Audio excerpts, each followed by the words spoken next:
Jerry Hyde. Thanks for coming on the Mind Forest podcast. Today we're going to dive into a load of topics from your men's work, your retreats, psychedelics, therapy. But I thought I'd start by asking you, where did it all begin? How did you start out as a therapist? Probably like a lot of people, I ended up in therapy in my late 20s. Maybe that wasn't like other people in those days. I mean, that's 30 years ago now. It was less normal, but I ended up seeing a shrink. Having kind of floundered around for most of my 20s, not knowing what to do with myself, and something clicked. I think in the first or second session, it was like, okay, so this takes the series of disasters that my life's been so far and turns them into qualifications. So I think that was a big part of it. It was. I'd worked in pop promos, and I remember standing on a pop promo that I'd done the set for, thinking, yeah, it was some kind of soft rock American big hair lycra band. I remember standing in front of the stage thinking, if I get to the end of my life and this is what it's been about, I'm going to be really disappointed. And it was round about then that I started therapy. So I suppose I was looking for some meaning, a bit more purpose than fluffing rock stars' egos. So yeah, no more than that really. And it was the first thing that I think I felt I was any good at. I seem to have some kind of natural affinity to it, whatever that means. I don't know what makes a good therapist. It's a very personal thing, but it's something I felt comfortable doing quite quickly. And you talk about, in some of your work, the idea of deconstructing what it means to be a therapist. Could you touch on that for us? What do you mean by that? I don't know if it's a mission, though. It's what I personally offer. When you say deconstructing, it sounds almost like a political statement. I'm not sure that I'm really give a fuck what anyone else does. But on a personal level, I think I've been around enough therapists who are presenting to the world a kind of very polished veneer. And I was never one of those people that could hide my feelings. And I think I just think it's a bit safer if you know, I don't know. I try to be transparent, and I don't try and pretend to the world that I haven't got my issues, and that, I always say I'm not very good at, I'm okay working with addiction, but I'm not great. Certainly not drug addiction. My attitude is, if you show up with a drug habit, is look, just fucking stop. I'm definitely low on compassion because it's kind of 30 years since I was actively using. You really want to work with me on something that's fairly fresh. So you want me to be one step ahead of you, but I'm going to be more compassionate. I'm going to have more empathy if it's something that I was trying to work through in the last few months, or certainly the last few years, than something that's ancient history. So personally, I think it's good practice to be an openly fucked up human being like the rest of us, and not hiding behind any kind of guru trip or anything like that, because we've all got our wounds. And I think, like I said, I think those are the qualifications for any half good therapist, as opposed to, as my supervisor says, there's a lot of battery farm therapists around, and you can go and get a qualification. It doesn't mean you necessarily can sit in a room with someone. There's loads of people out there that are far better qualified than me in terms of the stuff they've read, their knowledge of their Jung and their Freud and things like that. But that's not my strong point. But in the end, you have to be able to sit in a room with someone.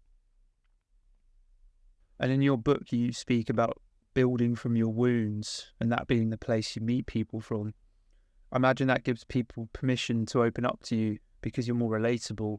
And it got me wondering, the well-known concepts in therapy, unconditional positive regard.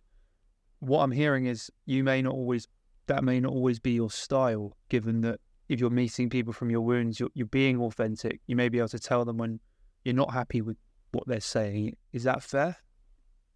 If you can, both can go together. If you have goodwill towards someone, you can tell them just about anything. And really, the job of the therapist is not to be the nice guy. Especially if you want to get into the real substance. For me, the real substance of therapy ultimately has to be shadow work. So if you're delivering that kind of feedback, unless you've got this thing they call unconditional positive regard, I think it's going to get messy. But yeah, if you got the person's best interest at heart, you can tell them just about anything. I didn't understand. When I got into therapy, everyone's talking about self-love. No, you just got to love yourself. And I understood it theoretically, but I couldn't feel it. And it wasn't until I realized that this thing we call self-love has to be unconditional. That means you have to love yourself even though you're an asshole or you're a liar or a cheat, or you have to love yourself within your darkness. You can't just love the fact that you're a bit poetic and sensitive. Is that the core of shadow work? Is that the essence? Learning ultimately to love yourself? Learning to accept yourself. You don't want to love your murderous side, but you want to accept yourself even though you've got a murderous side, as opposed to going, no, I'm a nice guy. That's very problematic when all of us are trapped in a persona that we're presenting to the world in order that people like us to some degree or another. How real it is depends, I suppose you could argue, as to how much shadow work you've done. I think shadow work's misunderstood because the very name shadow makes it sound like it's the bad stuff, which it isn't. It's everything that's in the shadows, which, I mean, you look at, you talk to, you read about any one who works with shadow stuff, I think they'll agree. There's a kind of universal understanding that it's not that difficult to introduce to someone their darker sides, but you try telling someone about their genius or their brilliance and they're all going to go, no, of course not. Especially in Northern Europe. I think that's, in America it's different. I think, the thing I like about American culture is the thing that I found most appalling when I was a kid. Muhammad Ali showed up on our TV screens going, I'm the greatest. And I remember being disgusted by that. Like, that was taboo. Yeah. As an English person, you don't say how great you are. And suddenly there's this fucking dude on the television going, I'm the greatest in the world. And I was just horrified. I was like, you can't say that. And then I realized he was just telling the truth. That took me a while. But I think that is also shadow stuff, is our brilliance, our genius. It's anything that you've pushed away, that you've ignored about yourself because it's uncomfortable. And for me, growing up in the 60s and the 70s, that was the greatest crime of all, was to boast or show off. So we all call it tall poppy syndrome. We all kind of dumb ourselves down to a greater or lesser extent. Yeah, I mean, I'm younger, but even, in my lifetime, I still really relate to that, being a part of English culture. That the tall poppy. What we're most proud of in Britain, getting our asses handed to us at Dunkirk, running away, but we ran away really well, and I think it's a good thing to be proud of. To have a degree of humility is a good thing, but I think we miss out on some of the just feeling proud. Feeling proud of achievements and maximizing your potential is a hard thing to do. Yeah. Success is a vulgar thing in Britain. It's seen as kind of vulgar and ostentatious, whereas, I think in Britain, we look at Americans and sometimes go, oh God, they're really crass, but fuck it, they've got the American dream and they've got the belief that you can achieve. And if you achieve in Britain, it's something not to talk about too much, because that's kind of considered a bit gauche. Do you think there's a risk when we engage in shadow work of over-identifying with our negative traits, with embracing them so much that with embracing them too much? I guess the question is how do we go into the woods but make sure we come out again? Well, hopefully with a guide. Right. That's my favorite. It's a bit wanky, but fuck it, I'm stuck with it. I haven't found anything better. My favorite definition of what I offer is companionship. I don't like the idea of leadership because that suggests that follow me into the woods. I know where I'm going. Well, why would I know any better than anyone else? I haven't got a clue where we're going. Companionship is a little bit more level and equal. So, yeah, I think it's a good question. If you have someone who's preferably been in the woods a bit themselves and come out, you got someone who can say, listen, I think you might be overplaying this a bit, or you're not that bad, or you're not that good. Yeah, either way. And we touched on it earlier. You speak about being a companion who is there and walks with people, but what kind of impact does that have on you as a therapist, as a person, when you walk in the woods with so many people? In many cultures, that's a duty that might be shared as more of a collective, more as a tribe. In your book, one of the main themes is loss of tribe and moving into a kind of more compartmentalized society. What's your reflection on that? Yeah, I mean, that's an expectation, isn't it? It's either I am, I was joking with you before we started filming, either I am just dead inside, I'm just missing it. I did get very burnt out very quickly. So clearly it has a physical impact on me, and it's taken me years to recognize what my limits are. So I generally start to feel, a bit.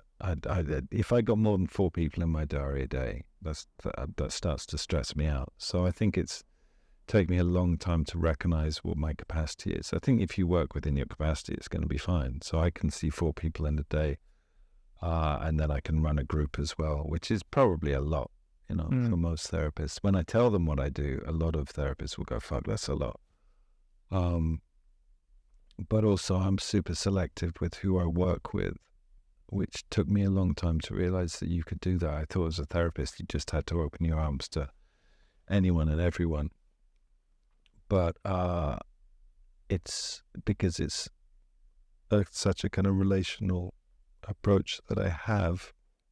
I can only really invest my time and energy if I feel that chemistry is there. And for me, it all comes down to chemistry, the same as any relationship. Some people you just immediately click with. Some people you'd cross the road to avoid. And I've got better and better at recognizing the people that I really vibe with, and I feel that the chemistry is good, and I probably say no to at least 50% of people that approach me, just because for some people I'm the best therapist in the world, for some people I'm the worst therapist in the world. If you look at it as in a chemistry kind of way, then it's not about expertise or skill or training or whatever. Some people are going to benefit far more from the kind of traditional blank canvas approach rather than the kind of shambolic mess that I can be. You mentioned that you work with a lot of people in the arts, a lot of people in creative industries. Talk to me. I know you've been in rock bands, and creativity's been a huge part of your life. That creativity, people often say, kind of comes tinged with an element of madness or an element of chaos. Can you touch on that? I've just been reading Rick Rubin's book, that music producer who worked with the Chili Peppers and Beastie Boys and people like that. He's got a attitude towards creativity that kind of vibes with mine, which is like if you're caught in traffic and you find a rat run out of it, that's a creative act. And I think that's more my view. I studied a little bit in India, and when I came back, it changed how I looked at things, in that I think creativity, sexuality, life force, spirit, they're all things that I would say come from the same source. The creative act is a sexual act. A sexual act can be making a cup of tea, as I describe in that book. A I think we do compartmentalize in the West. But you can bring that creativity, and probably do, whether you're conscious of it or not, to everything that you bring about in your life. The kind of tortured mad artist thing, I think, is a bit of a cliche. It's not entirely untrue. I mean, I think I would say probably more accurate is with genius. These people we call genius, which would not necessarily fit in the kind of arts world. The mad scientist can also be a mad artist, can be a mad performer. The places that people go to bring out the really raw stuff, I think you probably have to be quite raw. But what I used to get is artists or people in the arts coming to me saying, but if I do therapy, will I lose my creative edge? And I think that's a myth. I don't think that. I've never seen that. I've never seen someone lose access. It's not like they've got to be mad to be able to create. I always think, imagine how much more Van Gogh could have done if he hadn't killed himself or chopped his ear off. I mean, if he'd managed to work through some of his shit, maybe we'd have more. Let's talk about men. You're known for being someone who pioneered, is maybe a strong word, but certainly led men's group in the early days, in the early 90s, before it was fashionable, maybe a bit taboo. What was your initial impetus for that, and how did you get into that? I think I stumbled into it. I mean, I was training to be a therapist, and someone said there was a volunteer position going at a domestic violence project that involved running groups for male perpetrators. So I didn't go looking for it. I suppose part of me responded to that because a lot of people might have said no. I kind of stumbled into that. It wasn't until I'd been doing that a year or two that my mum told me that my dad had been violent towards her. So maybe there was something I was resonating with unconsciously. And around about that time, I suppose maybe a few years afterwards, my maternal grandfather died, who I was very close to. I just found I liked these guys. I'd grown up not liking men very much. I'd had a very difficult relationship with my dad, who was very absent. And when he wasn't absent, we didn't get on. I was a big disappointment to him. He was, very sporty and academic, or wanted me to be anyway, which wasn't who I was. But I just found that I liked these guys. And the more I got into it, then I started to run my own groups privately. And yeah, I was never on a mission. I was saying to you before, I got no interest. I hope I'm not part of any fucking movement that'll have me. But I don't consider myself part of the men's movement, whatever that is. I mean, they seem about as cohesive as ISIS to me. I mean, where are they? I don't know. I don't know much about that scene. And I don't have much interest in gender. I don't have much interest in masculinity. We certainly don't sit around talking about what it means to be a man, ever. So they happen to identify as men. When you're working with men, like for example, if I'm doing anger work, which I don't do much of, but I've done a fair amount of, when you're doing anger work with women, women will tend to cry when they start to get angry because that's what they've been trained to do.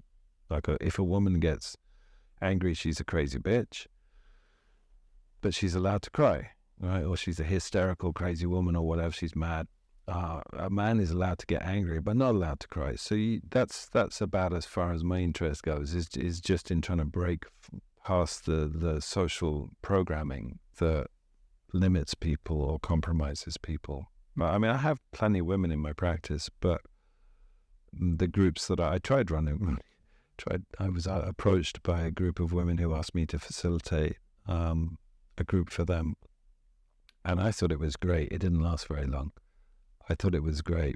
But the problem was the kind of abuse that women experience is often different. And in that case, the kind of sexual assaults that they experienced were far more violent. Men are by and large, all the men I've worked with have been seduced when they've been sexually abused. I've never encountered a man who's been violently raped. The women had been violently raped, and when they gathered in a group, I think they were getting very traumatized by each other's stories, whereas with men, when you're dealing with sexual abuse, it tends to be, it's more a matter of convincing them that they've been abused, because they've been seduced and cajoled into it. And the same is true in my case. It took me a long time to accept that I'd been abused and see what had happened to me as an abusive experience. And then, you've been doing this a long time, and we know that men are less likely to talk about their feelings, but once you scratch below the surface in your groups or in one-to-one therapy, I imagine there may be some common themes that come out. Are there any common themes you find that rear their head again and again? I mean, across the board, I'm not going to give you particularly insightful, amazing information about this, because it's actually, I don't notice any difference with men and women. Everyone's talking about their relationships. Men and women talking about their relationships. If you told me 30 years ago when I started doing this that 80% of my day would be spent talking to people about their fucked up relationships, I would have been shocked. But that's the bulk of what people bring to therapy, regardless of men or women. In men's groups, I think that's a really big part of it. We try and avoid the other stuff, the work-related stuff, as much as we can. The problem solving, it's part of my job, and I think that, to be fair to the guys, they all are really good at this as well. The part of my job is just to make sure we don't get into fix it. Well, I think you should do this kind of responses, which men love to do. We hate being powerless. We hate not being able to get in there with, roll our sleeves up and fix the situation. And in your latest book, you touch on the tribal nature of people, and particularly men, and how it's natural for men to gather, I guess. And in a sense, your groups could just be another vessel for that, like a rock band could be a vessel, a football team could be a vessel. I'm, a self-confessed amateur anthropologist. I don't really know what I'm talking about, other than I have some ideas that I put out there. Yeah. I'm sure that there are people who might be able to shoot those ideas down, but for me, there's a gang thing that men move towards in their teens and 20s that for me was rock and roll. Other people might be football, and I was just, I suppose, speculating that the origins of that are in hunting parties or war parties. I don't know. Made sense to me. And up to a point, maybe I'm harnessing that impulse a little bit with men to try and get them into groups. I don't know. Like I said, there was no plan. I stumbled into it and I enjoy it. I'm very pleasure driven. I do what I enjoy. It's essentially quite selfish in that sense. I'm not on a mission, I'm not trying to change the world, or if I was, I forgot. Yeah, on the theme of anthropology, in the book you raised the point of initiation rituals in men. You must have thought, during your work and these reflections, there may be a way of reintroducing this in some way into the West, into England, however we think about it. Have you thought about that? What a healthy reintroduction of some sort of initiation may look like? I think having fathers who are present is probably the way. Mm-hmm. Not the mothers don't play their part in that, but I think that absent fathers is, I'm an absent father from my children. It's become the norm. When I was a kid in the 70s, there was one other kid in my school whose parents had divorced. Now it's the norm. So that's it's a modern day phenomenon. We forgot about rites of passage a long time ago. It's easy to mythologize and romanticize these things. I don't know what the current... When someone asked me on a podcast recently, what are the pivotal moments for a man? And as with a lot of things, I was thinking out loud, but I said, well, I think one of the moments where you possibly could say you become a man is when you stop denying that you're like your father. And I mean, particularly in domestic violence, that was always a pivotal moment, usually a couple of months in, where they'd pause and go, oh, fuck, I'm just like my dad, aren't I? And I think when you take ownership of that, because any of us that have had, like myself, a tricky relationship, and you grow up going, fuck you, I'm going to be a better man than you kind of distance from your shadow side. So I think there's something to connecting with your male line, and I've been very guilty of severing that because I didn't want anything to do with it. And that was probably a big motivating factor in me running men's groups. I was trying to, that's the narcissistic side of being a therapist. You asked me if I was a Jordan Peterson fan earlier. I did talk about this in the Rebel Wisdom thing, and I know we don't want to repeat stuff, but he talked very well about shadow. But whether you like him or not is not important, but he talks very well about shadow. And I think having mastery over those darker sides of ourselves, rather than saying I'm a nice guy, having the courage to go into the shady bits, the toxic, the stuff that's now called toxic masculinity, rather than going, well, I'm not toxic, asking how am I toxic, or how are those behaviors, how do they live in me? How is a very empowering word, rather than, I'm not racist, but I think asking yourself, how are you misogynistic? How are you homophobic? How are you sexist? How are you racist? Any of these things is a braver position to take. I remember when I started working with gay guys being shocked at how homophobic they were. And then I realized quite quickly, well, why wouldn't they be? They grew up in the same homophobic world that I did.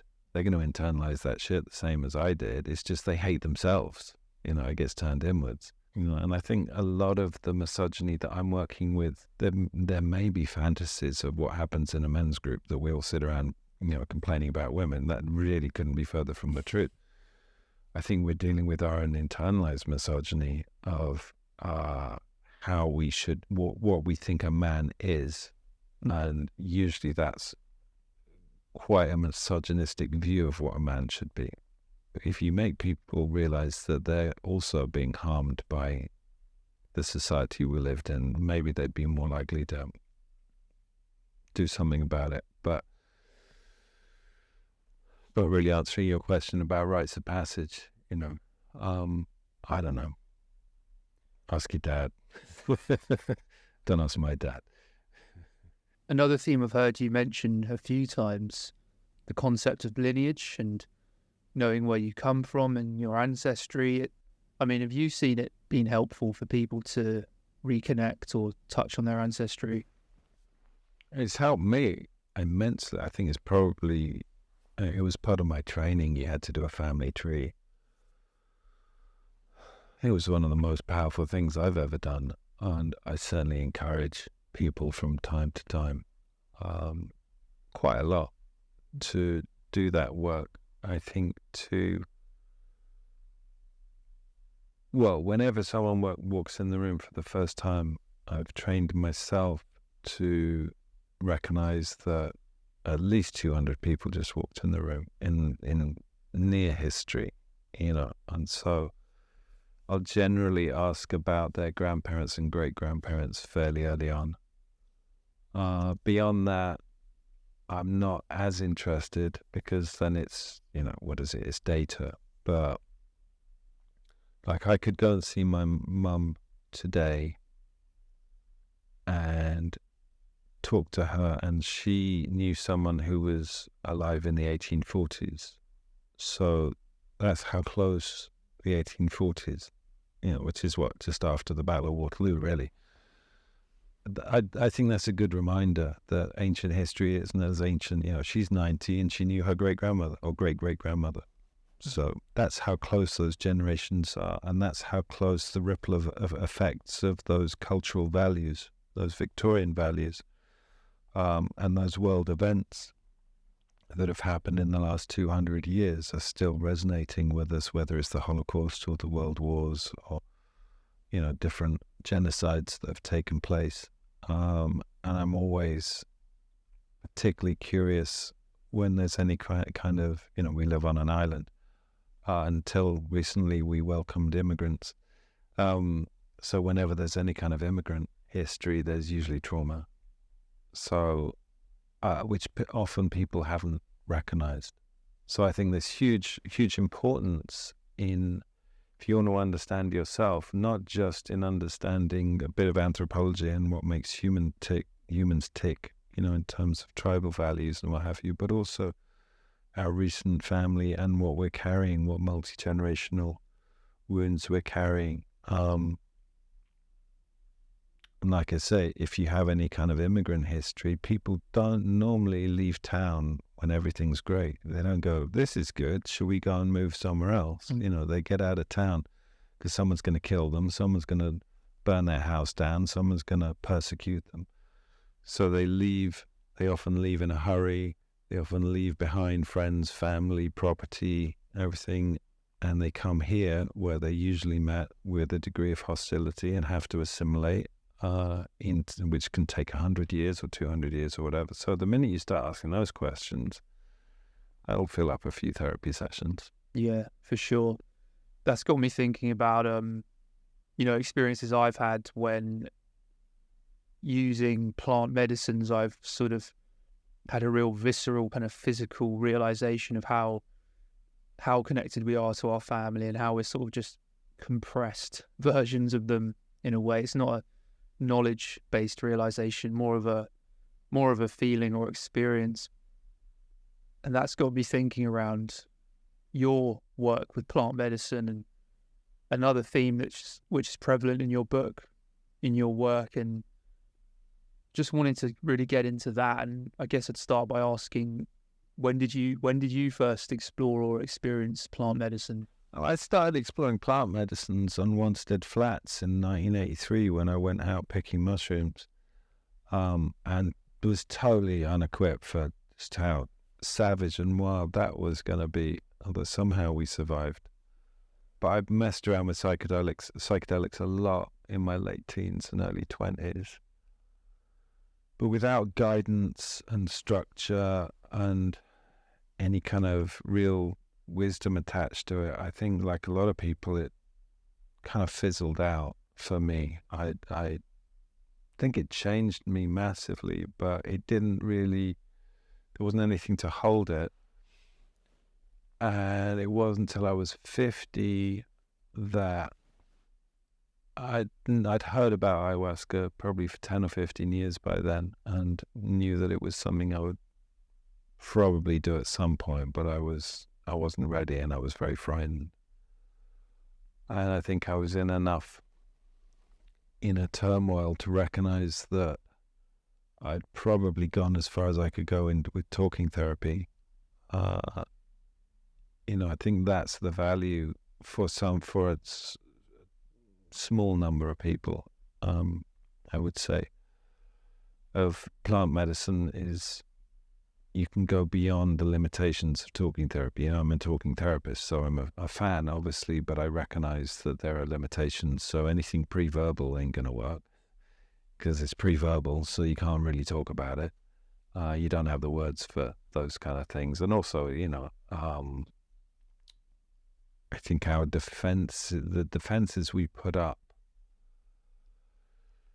to avoid our own trauma or help us manage our own trauma is probably a fairer way of describing it,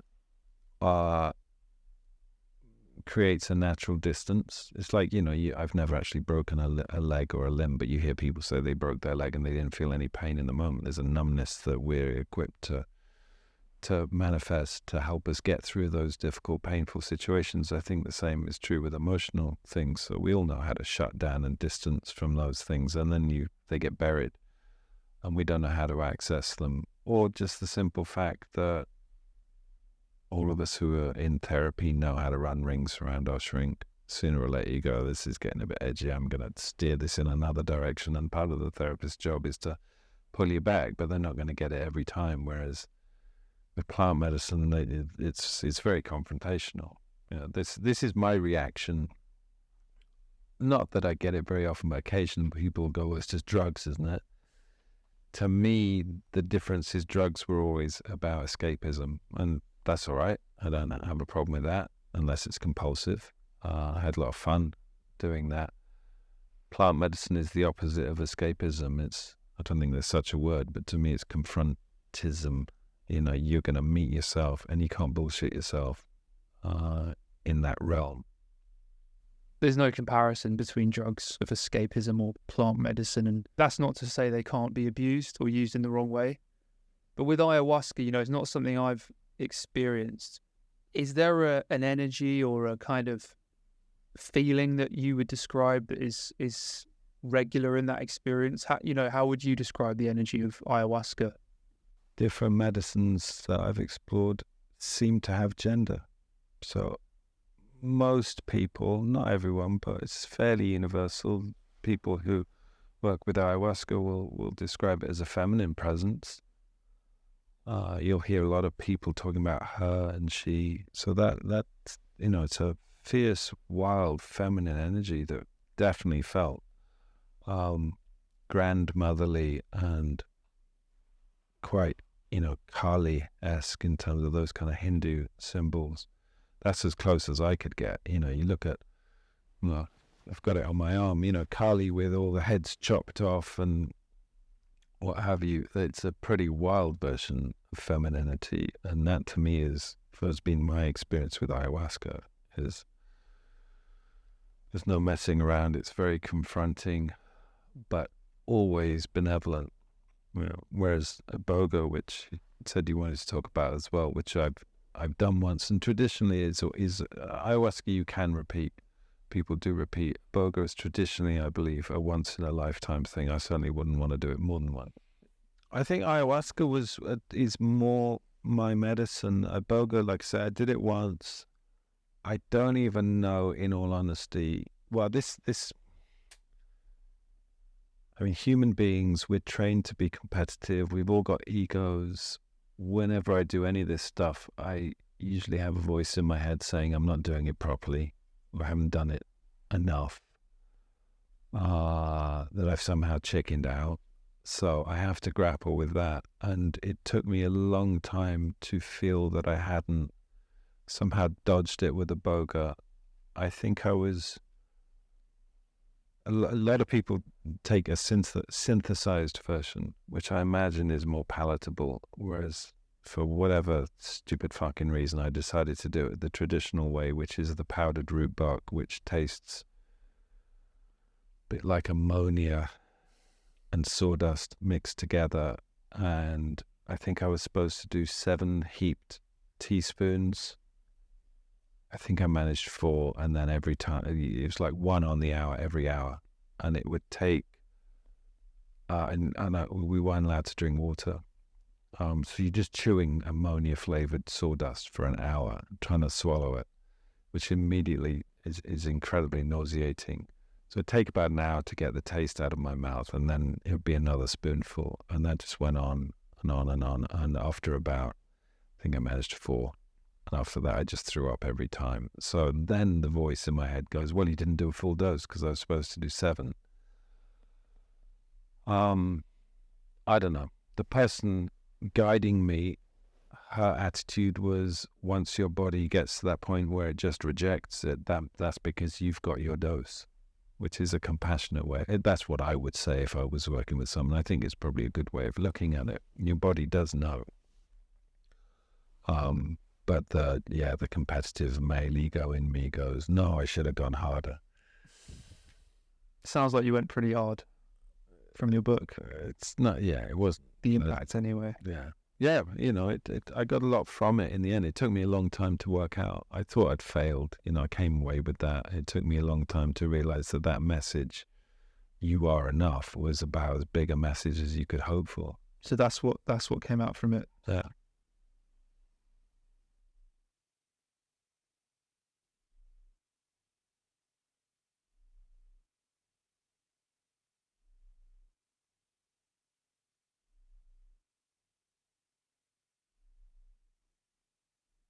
So yeah, sorry, stepping back from psychedelics a little bit. Where's that from? I think it's become very fashionable to do psychedelics, and like I was saying, I think I definitely became a bit evangelical in the beginning, especially as a therapist, in seeing it as a tool when people are stuck. I think it's really useful, but I don't think we still have the infrastructure in place to help people manage that kind of experience, unless you're lucky, because it's illegal. So I've said for a long time, we do it if it's part of your culture, and you go and take something like ayahuasca and you have a difficult time, you go talk to your Nat about what it was like when she first did ayahuasca. Who are you and I going to talk to? It's an illegal thing. So if it gets messy or complicated, or someone, takes a turn for the worse, there's always that thing, fuck, do we take him to hospital? What are the consequences? So I think there's dangers on a very practical level, but there's also just, how do you integrate an experience like that? One of the myths that I subscribe to, and I've probably been part of putting around, is that ayahuasca is 10 years of therapy in one night, which it absolutely can be.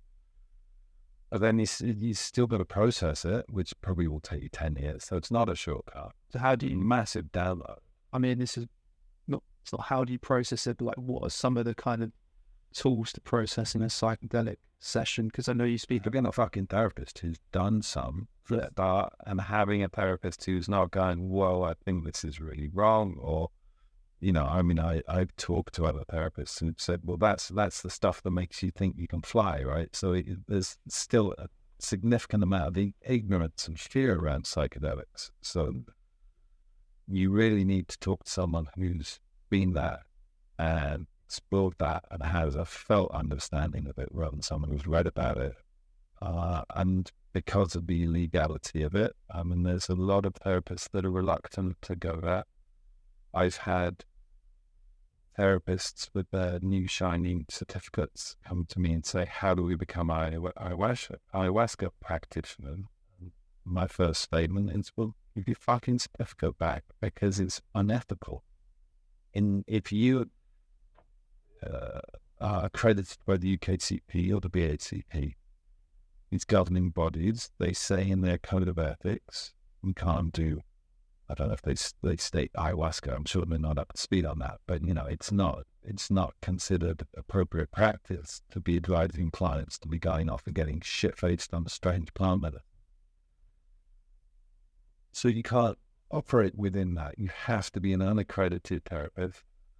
It's just really complicated in the current climate. There's a lot of hearing. There are training programs where you can go and train to become a psychedelic integrator. I think that's really good news.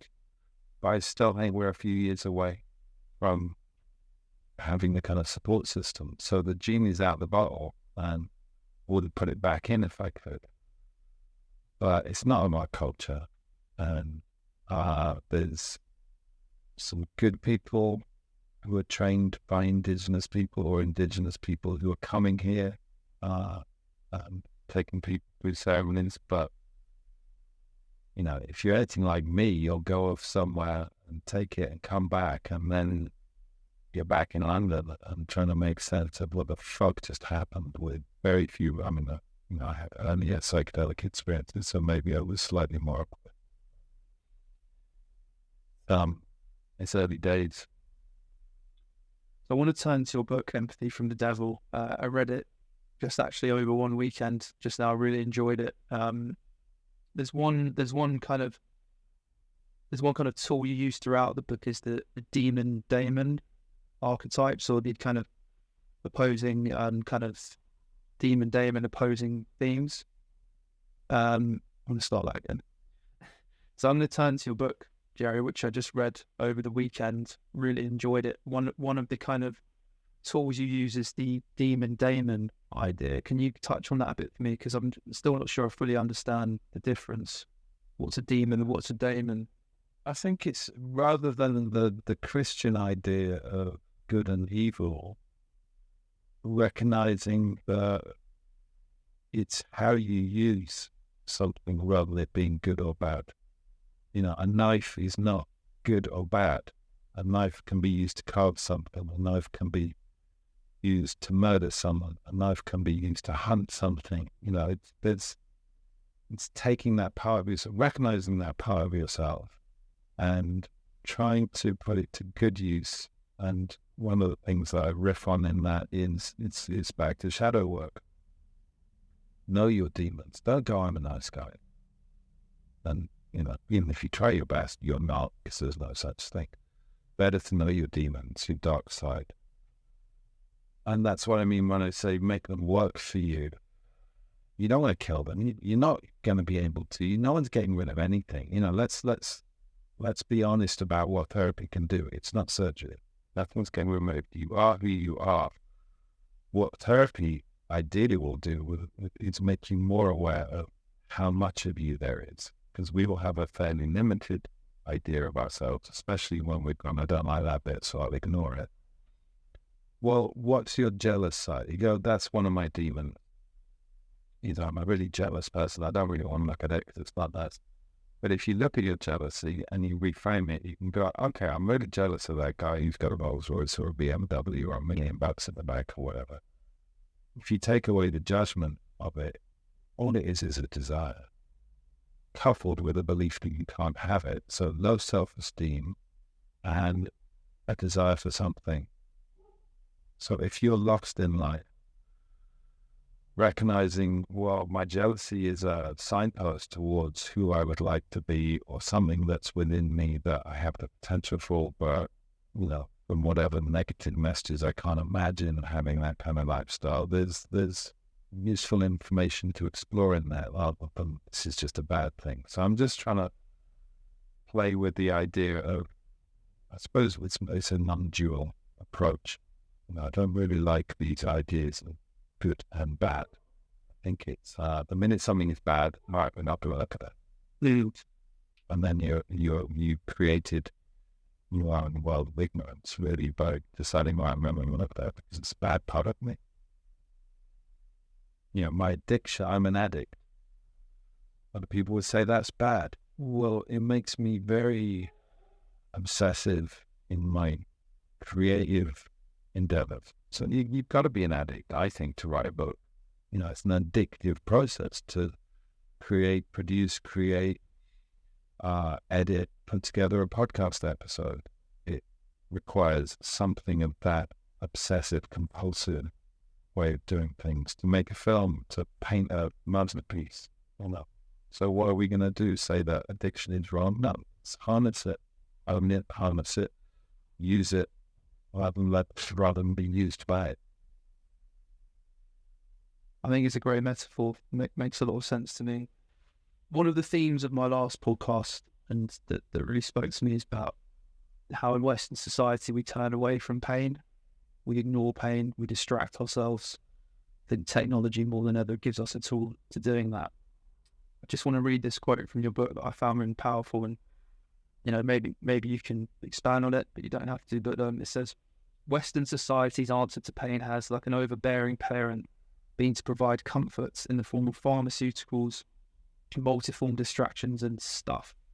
Our idea of pain management is avoidance rather than building the psychological muscle to deal with life's challenges, resulting in humans who are by and large terrified and incapable of dealing with life's challenges. So much of that is about avoidance, distraction. How do people begin to start moving away from avoidance and distraction and actually looking and facing their own pain? You got to challenge some of the conditioning. So, for example, it's in our language, we shouldn't wallow in feeling. In painful, shouldn't wallow in. What I do, I choose to, I almost have this image in my head of when I'm depressed, without imagine getting into a bath full of that stuff, because I don't like it and I want it to go away. It's a paradox, really. I don't want to feel that pain, but the avoidance of it prolongs it. So if I get into it and really immerse myself in it, I'm more likely to come out the other side. another book that I wrote where I make the analogy of it's like hitting your thumb with a hammer, right? You do it once and you stop. But our relationship to emotional pain is to ignore that pain. Now, if you do that with physical pain, you just keep hitting your thumb until it was pulp, right? But that information, when you hit it once, if you've ever hit your thumb with a hammer, you'll know that it really fucking hurts. Do it once. That pain gets to your brain so quickly, there's no way you're doing it a second time. If we change our attitude towards emotional pain, go, right, it's just information trying to communicate to me that something isn't working for me. And it requires attention, like you put a bandage on your thumb. And if you ignore it, like you do with a physical injury, it's going to become septic. You can have your fucking arm amputated. It gets worse, right?